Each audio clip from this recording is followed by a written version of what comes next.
Chattanchal higher secondary സ്കൂളിൽ വിജയോത്സവം നടത്തി. Rajmohan Unnithan MP ഉദ്ഘാടനം ചെയ്തു. ലോകോത്തര നിലവാരത്തിലുള്ള മത്സരത്തിൽ പങ്കെടുക്കുന്നതിന് യോഗ്യതയുള്ള വിദ്യാർത്ഥികളെ സൃഷ്ടിച്ചെടുക്കുക എന്നതാണ് വിദ്യാഭ്യാസത്തിന്റെ ആത്യന്തിക ലക്ഷ്യമെന്ന് രാജ്മോഹൻ ഉണ്ണിത്താൻ MP പറഞ്ഞു. ഭീമ ഭീമോത്സവം കൈനിറയെ ഓണസമ്മാനവുമായി നമ്മുടെ സ്വന്തം ഭീമ. ഓഗസ്റ്റ് 17 മുതൽ സെപ്റ്റംബർ 4 വരെ. ഭീമ സ്വർണത്തിനൊപ്പം നിങ്ങളുടെ സ്വപ്നങ്ങൾക്കും ചിറകുകൾ നൽകുന്നു. ഭീമ ജ്വല്ലറി, കാസർഗോഡ്, കാഞ്ഞങ്ങാട്.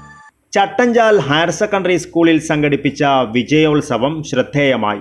പ്രൗഢമായ ചടങ്ങിൽ രാജ്മോഹൻ ഉണ്ണിത്താൻ MP വിജയോത്സവം ഉദ്ഘാടനം ചെയ്തു. വിദ്യാഭ്യാസം ഇന്ന് ആഗോളതലത്തിൽ മത്സരാധിഷ്ഠിതമായ ഒരു വ്യവസ്ഥിതിയിലൂടെ കടന്നുപോകുകയാണെന്നും ലോകോത്തര നിലവാരത്തിലുള്ള മത്സരത്തിൽ പങ്കെടുക്കുന്നതിന് യോഗ്യതയുള്ള വിദ്യാർത്ഥികളെ സൃഷ്ടിച്ചെടുക്കുക എന്നതാണ് വിദ്യാഭ്യാസത്തിൻ്റെ ആത്യന്തിക ലക്ഷ്യമെന്നും രാജ്മോഹൻ ഉണ്ണിത്താൻ MP പറഞ്ഞു.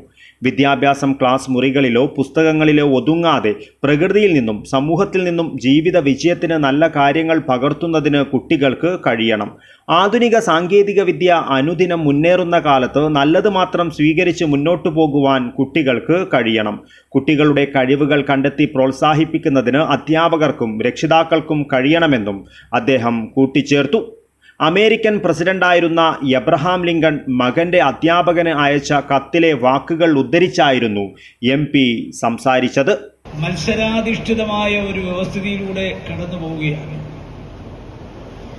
ആ മത്സരാധിഷ്ഠിതമായ വ്യവസ്ഥിതിയിലൂടെ കടന്നു പോകുമ്പോൾ ലോകോത്തര നിലവാരമുള്ള മത്സരത്തിൽ പങ്കെടുക്കാൻ യോഗ്യതയുള്ള വിദ്യാർത്ഥികളെ സൃഷ്ടിച്ചെടുക്കുക എന്നുള്ളതാണ് വിദ്യാഭ്യാസത്തിന്റെ ആത്യന്തികമായ ലക്ഷ്യം.